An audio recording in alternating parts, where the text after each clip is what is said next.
आइए टेंथ के फिजिक्स में नेक्स्ट लेक्चर स्टार्ट करते हैं। अभी तक आपने अवतल दर्पण के बारे में प्रतिबिंब बनाना 2 सीखा था। अब उसके आगे हम कंटिन्यू करते हैं। पहले जो आपने 2 बनाया था उसको पहले और समझ लेते हैं, उसके बाद आगे बढ़ेंगे। यहाँ लिखा है वस्तु अनंत पर, ये रहा अवतल दर्पण, ये ध्रुव था, ये वक्रता केंद्र। अब कह रहा है वस्तु अनंत पर है। वस्तु जब अनंत पर होगी तो वहाँ से मुख्य अक्ष के समांतर कोई प्रकाश किरण यहाँ से ऐसे आई तो इसको कहा गया आपतित किरण। आपतित किरण है तो कहीं से वो जाएगी भी तो उसको परावर्तित किरण कहा जाएगा। वो परावर्तित होकर कहाँ जाएगी? मुख्य फोकस से होकर के जाती है। फिर मान लो अनंत से कोई और प्रकाश किरण मुख्य अक्ष के समांतर होती हुई आती है, फिर वो कहाँ से जाती है? मुख्य फोकस से होकर के फिर गुजरती है। तो एक बिंदु बनता है जिसको कहा जाता है मुख्य फोकस एफ। फिर दूसरा क्या है? वस्तु अगर सी से परे, मतलब वस्तु सी से थोड़ा सा दूर रखा है, तब क्या होगा? ये अवतल दर्पण है, ये ध्रुव है पी, ये वक्रता केंद्र है, ये फोकस है। मान लो इससे थोड़ा सा दूर रखा है तो यहाँ से मुख्य अक्ष के समांतर कोई प्रकाश किरण चली, फिर वो यहाँ पे परावर्तित होती हुई इस बिंदु पे फोकस से होती जाती है। फिर मान लो कोई दूसरी प्रकाश किरण चली तो फिर दूसरी प्रकाश की किरण जब वक्रता केंद्र से होकर के जाती है तो आप ये नियम पढ़ चुके हैं कि जब कोई प्रकाश किरण वक्रता केंद्र से होकर के गुजरती है तो फिर उसी मार्ग पर वापस परावर्तित हो जाती है। तो ये नियम यहाँ पे अप्लाई होगा। यहाँ से आई, फिर नियम है कि उसी मार्ग पर अगर वक्रता केंद्र से आएगी तो उसी मार्ग पे फिर परावर्तित हो जाएगी। तो ये भी पूरा फुलफिल कर रहा है, ये नियम भी हो गया। अब अगला देखते हैं। कह रहा है अगर वस्तु सी पर रखा है, सबसे पहले लेते हैं अवतल दर्पण।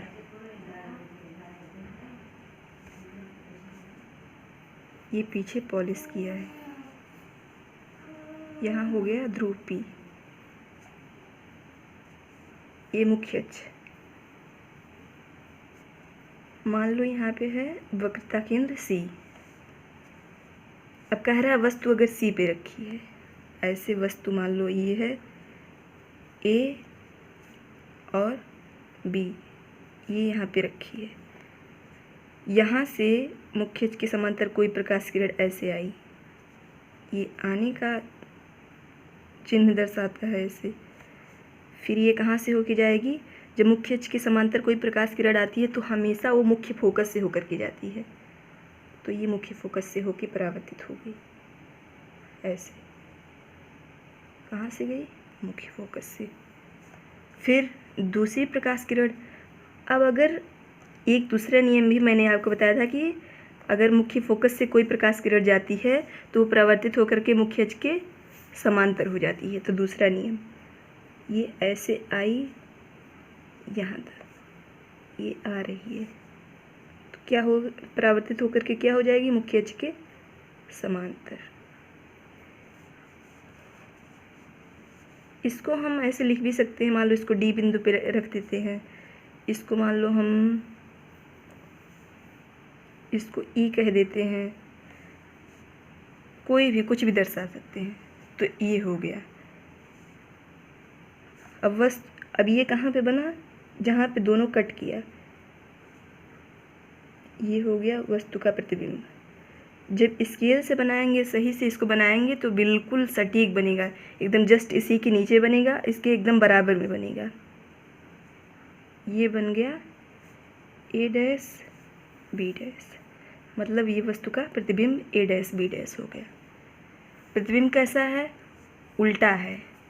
उल्टा क्यों है? ये मुख्य अक्ष के ऊपर नहीं है, मुख्य अक्ष के जस्ट नीचे है, तो ये उल्टा हो गया।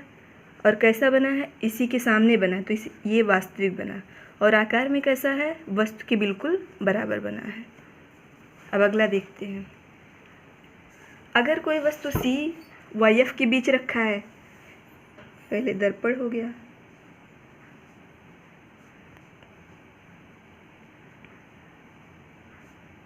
ये बिंदु P हो गया, ये मुख्य अक्ष हो गया, ये C हो गया, और मान लो यहाँ पे कहीं पे F है।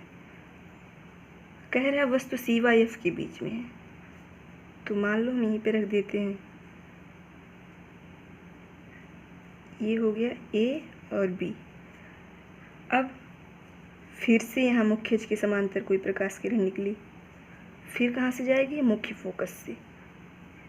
ये आई, इसको D से लिख देते हैं, परावर्तित होके ऐसे चली जाती है।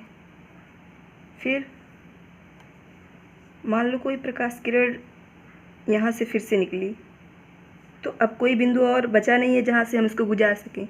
अब बचा है C। तो आप जानते हैं कि अगर कोई आपतित किरण इससे C से होके जाती है तो पुनः उसी मार्ग पर वापस लौट जाती है, मतलब उसी मार्ग पर परावर्तित हो जाती है। ऐसे मान लो कि ये आपतित हुई, ये ऐसे जा रही है, उसी मार्ग पर वापस लौट आएगी। ये आ कर के ऐसे होकर के जाती है, ये कहीं पे जाके मिलेगी। जब अच्छे से बनाएंगे तो ये पक्का कहीं पे मिलेगी, जो कि बहुत जैसे वस्तु लेंगे उससे थोड़ा सा बड़ा बनेगा। ये मैंने एग्जैक्ट स्केल नहीं लिया है, इसी वजह से थोड़ा मान में इधर उधर हो रहा अंतर, लेकिन यहाँ कहीं बनेगा तो ऐसे आप डालेंगे तो वस्तु से थोड़ा सा बड़ा बनेगा। कैसा बनेगा? उल्टा बनेगा और वास्तविक बनेगा। प्रतिबिंब उल्टा, वास्तविक तथा आकार में वस्तु से बड़ा बनता है। जब इसको अच्छे से बनाएंगे तो ये कहीं पे जाके मतलब बहुत अच्छे से एकदम सटीक बनेगा, स्पष्ट बनेगा। फिर अगला देखते हैं। वस्तु अगर फोकस F पर रखा है,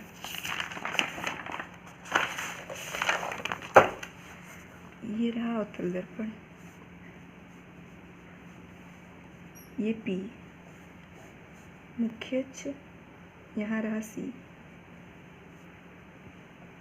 ये फोकस हो गया। वस्तु कहाँ रखा है? मुख्य फोकस पर। यहाँ से कोई प्रकाश किरण निकली मुख्य अक्ष के समांतर, कहाँ से जाएगी?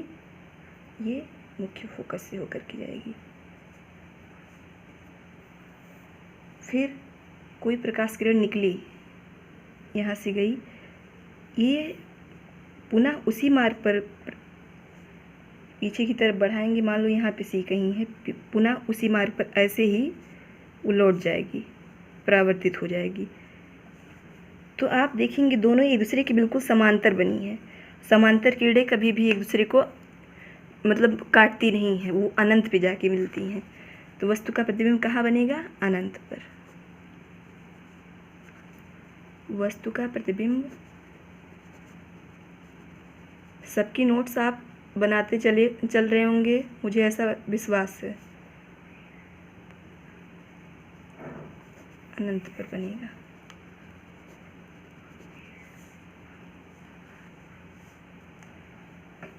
और उल्टा बनेगा, वह उल्टा।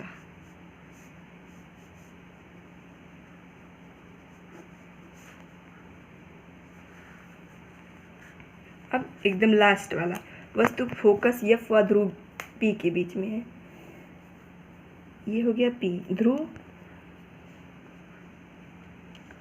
ये हो गया मुख्य अक्ष, ये C, ये F। अब कह रहा है वस्तु मुख्य फोकस F व ध्रुव के बीच में रखी है।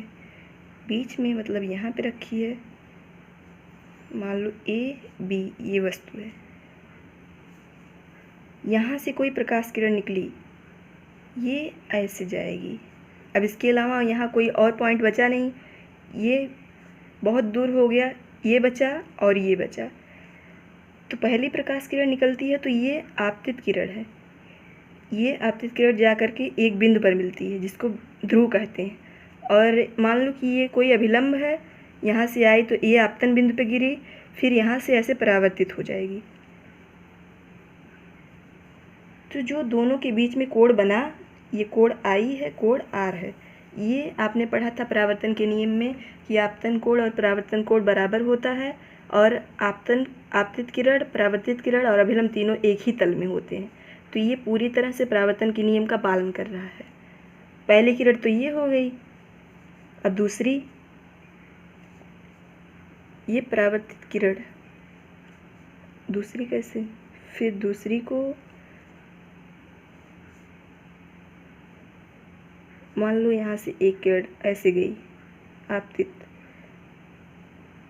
ये आपतित किरण जाने का, फिर उसी मार्ग पर वापस लौटती है। तो आप देखेंगे तो एक बिंदु पर काटती है जाके, ये ऐसे यहाँ से जाती है। इसको जब आप पीछे ऐसे ऐसे मिलाएंगे और इसको भी पीछे मिलाएंगे,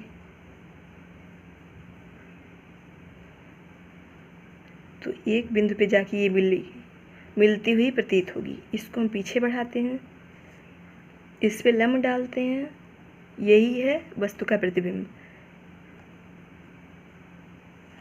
वस्तु का प्रतिबिंब कैसा बना, आभासी बना, मतलब वास्तव में नहीं बना है, इसके आगे नहीं बना, इसके पीछे जाके बन गया, तो ये आभासी हो गया। और वस्तु से कैसा बना, उससे बड़ा बना, तो आकार हो गया उससे बड़ा, आभासी। और नीचे नहीं बना, ऊपर बना है, तो आभासी, सीधा और वस्तु से बड़ा, ऐसा ये ऐसा बना। ये परावर्तन के नियम का पालन भी कर रहा है। अब 6 नियम थे, 6 आपने देख लिया है। आगे देखते हैं अवतल दर्पण का उपयोग कहाँ कहाँ होता है। जैसे टार्च हो गया, सर्च लाइट हो गया।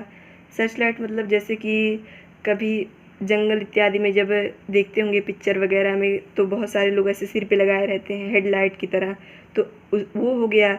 और गाड़ी में जो हेडलाइट लगी होती है उसके रूप में इस सब में अवतल दर्पण का उपयोग होता है। और चेहरे का बड़ा प्रतिबिंब देखने में सेविंग दर्पणों में, जिससे कि आपका चेहरा बड़ा दिखता है, तो आप अच्छे से अपने बाल को और अपने जैसे जब सेव कर रहे हैं तो अपने फेस को देख सकते हैं, जिससे कहीं पे कट फट ना जाए। और जब जो दांत के डॉक्टर होते हैं तो दांतों को बड़ा करके देखने के लिए भी उसका यूज करते हैं। सौर भट्टियों में सूर्य प्रकाश को केंद्रित करने में, जब सूर्य का प्रकाश एक जगह केंद्रित होगा तभी जा कर के वहाँ पे सौर ऊर्जा का निर्माण होगा। जैसे अवतल, जब मैंने शुरू के क्लास में बताया था कि जो अवतल लेंस होता है वो सभी किरणों को एक जगह पे इकट्ठा करता है। जब एक जगह पे इकट्ठा होंगी तभी तो सौर ऊर्जा का निर्माण होगा, तो उसमें भी यूज होता है। आज के लिए बस इतना ही, अब आगे की वीडियो में देखते हैं। Thank you.